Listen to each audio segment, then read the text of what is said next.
For today's video ay magluluto tayo ng shrimp barbecue. Ang ganda ng pangalan pero inihaw lang talaga na sugpo yan. Pero bago yun, samahan nyo muna ako dahil magbibenta din tayo ng sugpo sa araw na ito. Tara! Ako nga pala si Ruel. Ang goal ko ay kumita ng 1,000,000 ngayong taon gamit lang ang fish pond na to. Kung gusto mo malaman kung paano ko gagawin yon, subscribe to my channel and follow me. Kaninang umaga ay nag-chat si Mama. Sabi niya, nanghuli daw ng sugpo si Papa kagabi kaya kailangan natin ito kunin at ibenta. Pagka-out ko sa trabaho, ay diretso na ako dito sa pond. Pagdating ko nga ay sinisimula na ni Papa na iangat ang cage para kunin ang mga nahuli niya. Naayos niya na pala ito. Nilagyan niya ng mga apakan paikot para hindi na siya kailangan bumaba every time na kukunin niya ang mga nahuli niya.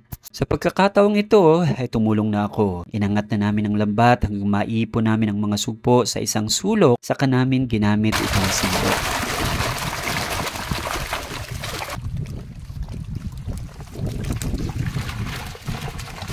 Matapos makuha ang mga sugpo, ay nilalagay natin ito dito sa balde. Gaya kasi ng madalas natin ginagawa, ay titimbangin natin sila para sa documentation. Para sa mga bago lang sa channel natin, 4 months na po ang mga sugpo natin. Nasa tamang sukat na din sila, kaya ready na for harvest. Kaya lang, marami pang maliliit na mga bangus natin. Undersize pa din ang mga limango natin, kaya hindi pa tayo pwede mag-drain ng pond. Kaya para mahuli ang mga sugpo, ay bubo lamang ang ginagamit natin. Pag 1 month na rin pala ang mga bago nating similya na hanggang ngayon ay nasa cage pa. 1 o 2 linggo pa mula ngayon ay papakawalan na natin sila para makapaghulog na ulit tayo ng mga bago. Ito ang strategy natin para ma-achieve natin ang continuous production. Matapos ako magtimbang ay naghiwalay na ako ng ilang piraso na iihawin natin. Nilagay ko na ito sa palanggana para mahugasan na. Matapos, saka ko tinusok ng tingting itong likod nila para tanggalin itong parang bituka. Nang matapos ay hinati-hati ko na itong patpat hanggang makagawa tayo ng stick na gagamitin natin pantuhog sa ating lulutuin. Nang malinis na ay sinimulan ko ng tuhugin itong mga sugpo nang maisalang na dito sa baga. Alam niyo mga boss, para sa akin napakahalaga ng goal sa isang negosyo at hindi lang dapat basta-basta goal. Kailangan specific goal. Alam ko ang iba sa atin ay guilty dito dahil ako mismo ay na-miss ko to nang nagsisimula pa lang ako. Akala ko matatawag na goal ang gumaan ang buhay at umasenso kaya tayo magninegosyo. Masyadong malawak at hindi malinaw pag ganito lang ang goal mo. Hindi mo masusukat kung gaano ka nakalayo at gaano pa katagal ang kailangan mo. Hanggang ngayon, marami pa rin ang hindi kumbinsido sa Project 1,000,000 na goal natin sa fish pond business na to. Aminado naman ako na hindi madali ang goal na ito, lalo pa at hindi pa tayo veterano sa ganitong negosyo. Pero gaya ng madalas kong sinasabi, maaaring hindi ito ganun kadali pero hindi ibig sabihin ito ay imposible. Para sa akin, as long as we take action towards that goal,